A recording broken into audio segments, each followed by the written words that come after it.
Important question এটা solve কৰিম আমি, এইটো AHSECত আহিব পাৰে। এপ্লিকেশ্যন অফ ইণ্টিগ্ৰেলৰ কুৱেশ্যন, find area lying in the first quadrant and bounded by the circle দিয়া আছে x² + y² = 4 and the line দিয়া আছে x = 0 and x = 2। এইটো বহুত ইম্পৰ্টেণ্ট চেপ্টাৰ হয়, কাৰণ ইয়াত কুৱেশ্যনছ বহুত কম আছে চেপ্টাৰটোত, আৰু এটা কুৱেশ্যন ফিক্স তোমালোকৰ আহিবই। ঠিক আছে, ফাৰ্ষ্ট আমি ইয়াতে চাৰ্কলটো ড্ৰ কৰি লৈছোঁ। চাৰ্কলটো তোমালোকক দিয়া আছে x² + y² = 4, তাৰমানে ইয়াৰ ৰেডিয়াছটো 2 হয়।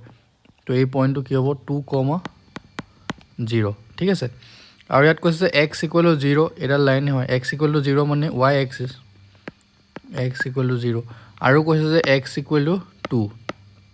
তো x = 2 লাইনটো আমি যেতিয়া ড্ৰ কৰিম, এইটো ইয়াৰ মাজেৰে পাৰ হৈ যাব এনেকৈ। ঠিক আছে, তো এইটো হৈ গ'ল আমাৰ x = 2।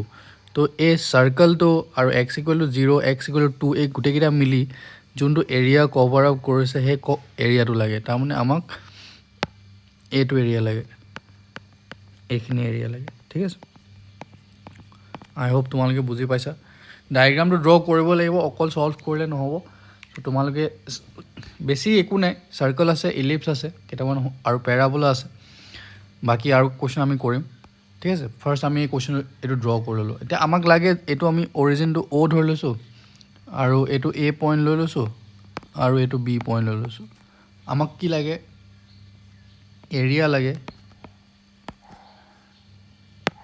এৰিয়া ইকুৱেল টু আমাক কোনটো পাৰ্ট লাগে,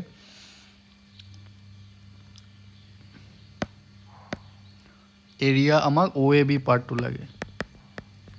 এইটো কি হ'ব, আমাৰ লোৱাৰ limit 0, upper limit 2 y dx। এতিয়া y মানে কি, এতিয়া ভালকৈ চাবা, ইয়াতে আমাক যোনটো ইকুৱেশ্যন দিয়া আছিলে এইটো x² + y² = 4।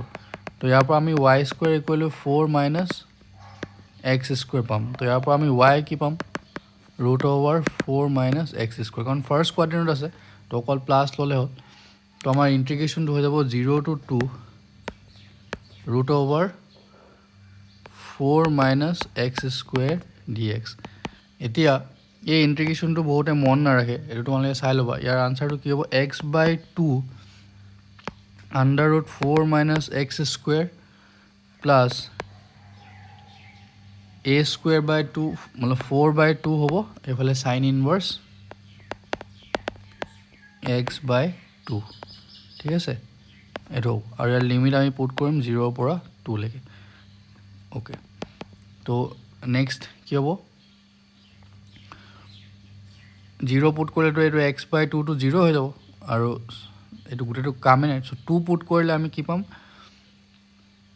2/2,